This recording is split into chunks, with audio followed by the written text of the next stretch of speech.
I mean, I also agree that the plan won't work to decrease our homeless population, especially without low-income housing. We need it. We need to find the funding for it. We need to reallocate the way we structure funding for it. I think it's insane that, you know, with the 1,600 eviction cases in Evansfield, the mayor is also trying to build a homeless shelter right down the street from it. I think that is ridiculous because, sorry?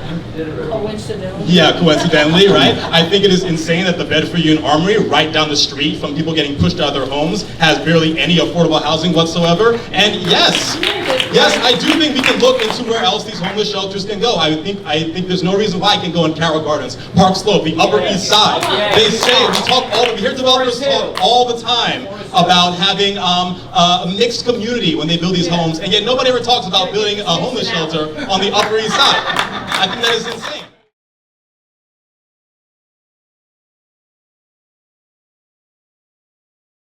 A reporter reached out to me recently about NYCHA developments and the capital funds. It's the capital funds deficit, and it annoys me that we're hearing people push around crumbs, struggling to say, what are we going to do about this $17 billion deficit at NYCHA? When I really feel like the question is, how did we get into a $17 billion deficit with NYCHA, when also the top 10 developers in New York City have amassed a net worth of over $40 billion?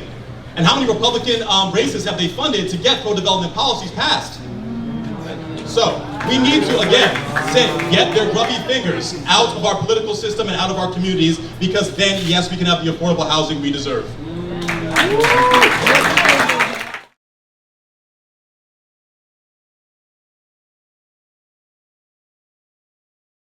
Yeah, that's a real rock and a hard place question for me, because I'm a big local control guy. So no, I don't support mayoral control. I also don't support state control by the governor. Cuomo can't even figure out the subways. I don't want to trust him with our schools. That being said, so I would say mayor control is lesser evil than governor control, but also even better than mayor control, I would really love to see the return of elected school boards. I really want to give our parents and our communities control over what's happening in our communities.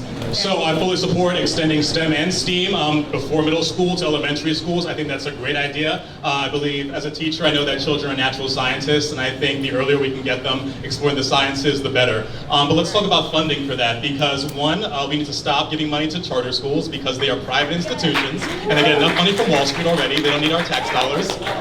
Two, I'm pretty sure the state still owes New York City public schools $1.9 billion. So let's reclaim those funds, and we can fund more STEAM and STEM education.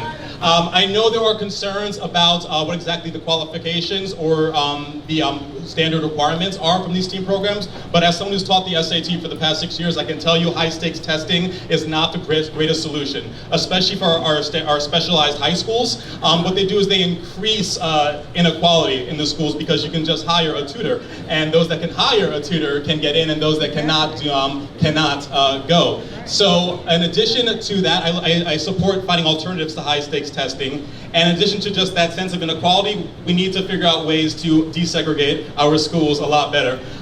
It'd be great for our students to learn about science and technology, engineering, arts, and mathematics, but they also need to do it with people that are of different races than themselves. I think that's an important part of a student's education. So I'll be fighting to desegregate our schools and fight for more funding and find alternatives to high-stakes testing. Thank you. Thank you.